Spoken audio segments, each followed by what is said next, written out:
BJP को देखिए, नीतीश कुमार तो एक ऐसे नेता है देश में जो एक उदाहरण पेश किए, जहां आज के डेट में सभी जो जिसको बीजेपी चाह रही है, जिस राज्य को बांट देना चाह रही है, पूरे देश में एक नीतीश कुमार एक इकलौता नेता है कि बीजेपी को कान पकड़ के सत्ता से बाहर करने वाले अगर कोई दल है तो वो है जदयू। देखिए, ये भाजपा से और क्या उम्मीद कर सकते हैं। भाजपा कभी भी खुद अहंकार और खुद तनाशा और शाह की पार्टी है, तो इसलिए इस तरह के बातों को करके वो ये दिखाना चाहते हैं, क्योंकि हमारे माननीय मुख्यमंत्री नीतीश कुमार जी जो जनता की सेवक हैं, जिन्हें विकास पुरुष कहा जाता है, सुशासन बाबू कहा जाता है, और भाजपा जो है अहंकार के तहत जिस तरह से धर्म और धंधा के रूप में इसको इस्तेमाल कर रही है, ये आने वाला समय 2024 जो है भाजपा मुक्त होगा, क्योंकि इस तरह से धर्म को बांट करके कभी भी बिहार का ही नहीं पूरे देश का विकास नहीं कर सकते हैं। नीतीश कुमार बीजेपी में जा सकते हैं क्या?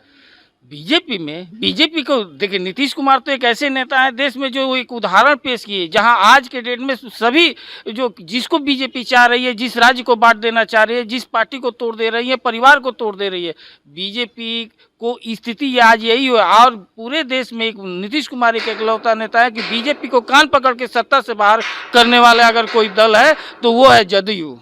अच्छा, व्यक्तिगत संबंध होता है ना, और नीतीश कुमार जी व्यक्तिगत संबंध और राजनीतिक संबंध दो रूप में देखते हैं। ये भाजपा वाले को नहीं समझ में आएगा। जब हम लोग भाजपा को छोड़े थे और कुछ ही एक सप्ताह के अंदर ही है यही नितिन नवीन के लड़की का जो है छठी था, उसमें नीतीश जी गए हुए थे, क्योंकि व्यक्तिगत संबंध होता है किसी के भी साथ है। लेकिन भाजपा को इसको क्या कीजिएगा, वो तो सब में राजनीति ही देखती है। जब वो धर्म में राजनीति देख लेती है, परिवार में राजनीति देख लेती है, तो उससे और क्या आशा किया जा सकता है।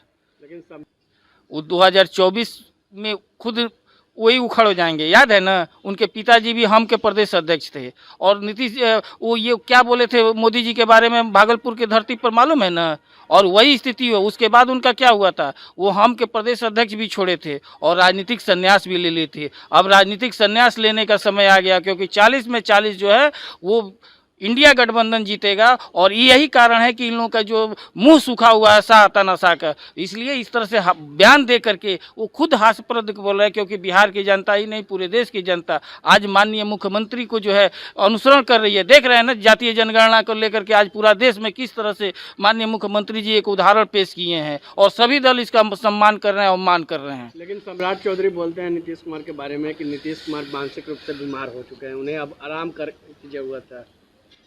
देखिए, वो क्या बोलेंगे, अगर खुद वो मानसिक रोगी हैं, वो अपने माता के जो श्राद्ध वाला जो पगड़ी बांधे हुए हैं ना, उसके चलते उनका एक नस दब गया है, इसी के चलते वो अनाप शनाप बोल रहे हैं। और वो जो बोल रहे हैं वो आने वाला समय में मोदी जी के लिए काल है। अभी भी जो भाजपा के जितने संगी लोग हैं, वो जो प्योर भाजपाई हैं, उनको जिस तरह से दरकिनार कर रहे हैं ना, आने वाला समय में भाजपा खुद के जो कार्यकर्ता है अब सम्राट चौधरी को भगाएंगे, और निश्चित रूप से जो है आने वाला समय में 40 में 40 जो है बिहार से जो है इंडिया गठबंधन को मिलेगा। लेकिन बीजेपी तो आपके नेता और मंत्री को संधमारी कर रहा है, रोज के रोज आपके पार्टी में टूट हो रही है।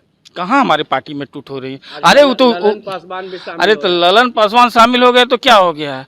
हमारे पार्टी में इतने नेता हैं कि बीजेपी नेता विहीन है। देख लीजिए संजय जायसवाल, वो किसे थे, इसी इंडिया गठबंधन से थे। उसके बाद सम्राट चौधरी इसी जदयू से गए हुए हैं। भाजपा में नेताओं की कमी है, नेता विहीन पार्टी है, और इसीलिए वो लोग, और उसके बाद वो लोग सपना देख रहे हैं। अरे जिसको और चाहिए तो और ले लीजिए, लेकिन आप इस तरह का अगर जो आरोप है, तो हमारा नेता नीतीश कुमार हैं और देश का एक आईना है, जो इतने लंबे अरसे के बाद अगर कोई स्वच्छ राजनीति और सुशासन का राजनीति किया हो, विकास का राजनीति किया हो, वो है नीतीश कुमार। अगर ये वीडियो पसंद आई और वह बिहार के राजनीति और बिहारियत से सरोकार रखेनी तो सब्सक्राइब बटन दबा के चैनल के सब्सक्राइब कर ली। ओजे एगो घंटी बा, ओकरा बटन दबा देला से कुल सटीक और मारक खबर रुआ मुफ्त में मिल जाई। अगर रुआ पत्रकारिता के हमनी के नया प्रयोग में सहयोग कर चाहतानी तो ज्वाइन बटन दबा दी। पेटीएम नंबर नोट कर ली 9386816700। धन्यवाद।